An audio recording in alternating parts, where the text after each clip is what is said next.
All right, so it has x plus 1 times 14. So when we distribute, we take a 14 and multiply it by x and multiply it by 1. So the answer then is 14 times x, which is 14x. Okay. And then we just take this sign and move it on down. And then 14 times is, so that's the answer. Questions on the distributive property? I think you guys were all understanding it Friday.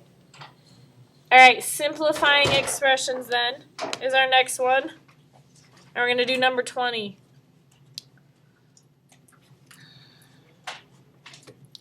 So in this example, the very first thing you have to do is the distributive property. So you have to take negative 7 times k and negative 7 times 8. So negative 7 times k is? Negative 7k. And negative 7 times a negative 8 is?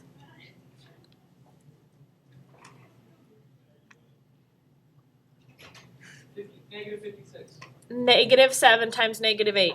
Oh. 56. And then you would add to that the 2k.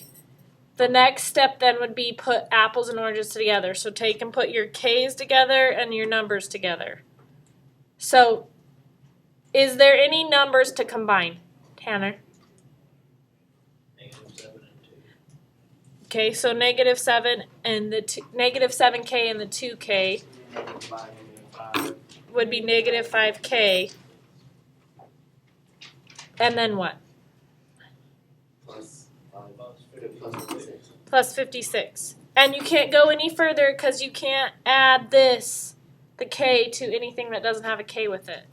So it's negative 5k plus 56. Or it can be written 56 minus 5k. You should do 18.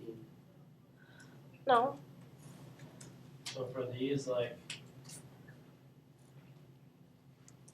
are they all going to have two numbers you have to add together?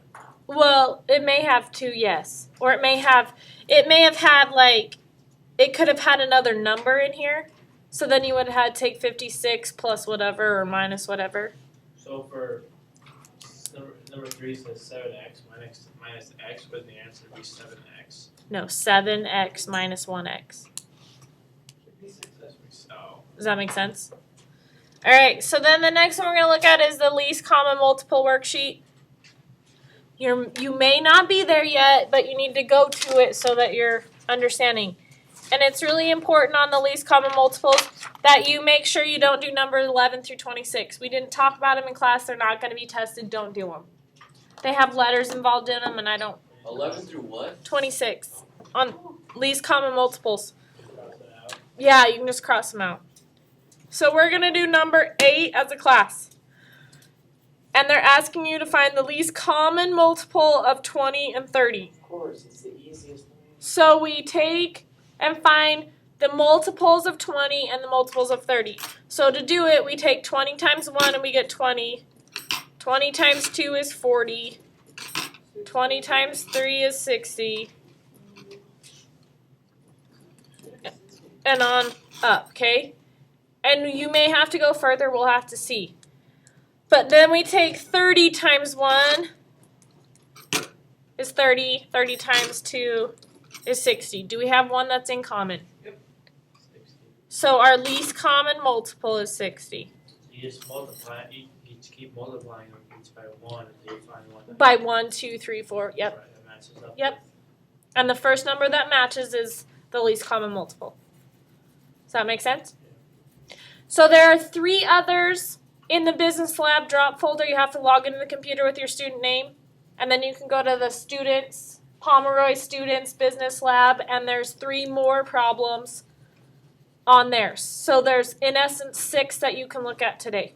The headphones are back there in the box behind the books if you want to do the 3 that we did in class in 3rd hour. Questions? If you have a question that comes up on your assignment sheet, just come back here and I'll help you one by one. So they'll be individual.